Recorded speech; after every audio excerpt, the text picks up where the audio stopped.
ఎలా బాగుంటారయ్యా మీరు? ఆడ రాక్షస పాలన సాగుతుంటే మీరు బాగుంటారా? అన్యాయం అయిపోలేదా రాష్ట్రం? ఈ అక్రమార్కుడిని సాగనంపడం కోసమే ఈ శంఖారావం. ఇవాళ మన ప్రీతం నేత చంద్రబాబు నాయుడు గారు ఇక్కడికి వచ్చారు.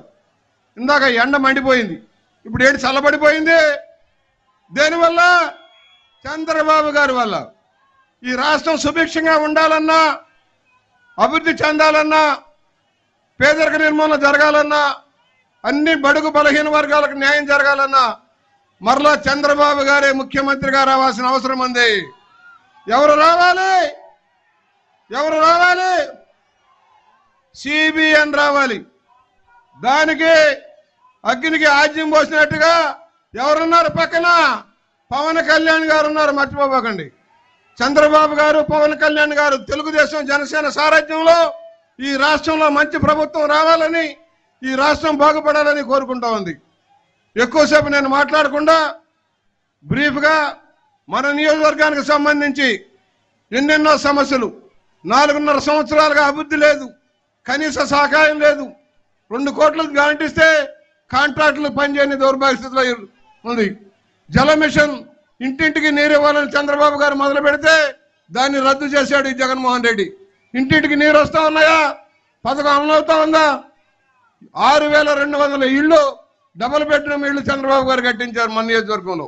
పక్కనే తొర్రేళ్ళు, బొమ్మూరులో, శాటిలైట్ సిటీలో, వడ్ర కాలనీలో, ధవళేశ్వరం అనే చోట్ల ఎంతమందికి ఇళ్ళు ఇచ్చాడు? ఎందుకు ఇవ్వలేదు?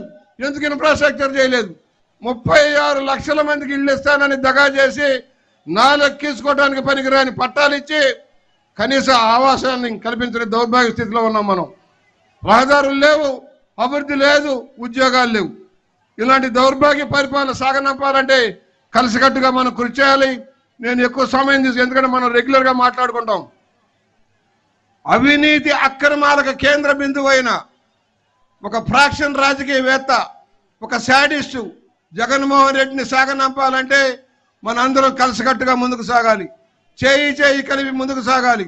దానికి అందరూ సిద్ధమా? అందరూ సిద్ధమా?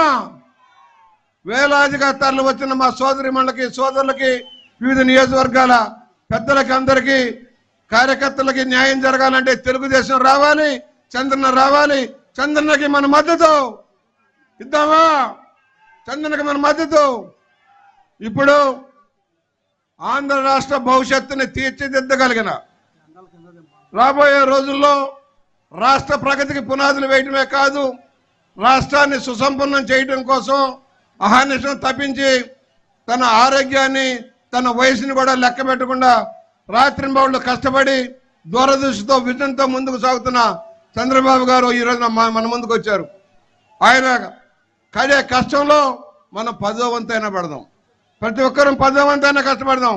తిరిగి మంచి ప్రభుత్వాన్ని ఏర్పాటు చేసుకుందాం, రాష్ట్రాన్ని బాగు చేసుకుందాం అని కోరుతూ దూరదృష్టి కలిగి విజనరీ చంద్రబాబు నాయుడు గారిని ప్రసంగించవలసిందిగా కోరుకుంటా ఉన్నాను. నమస్కారం అందరికీ.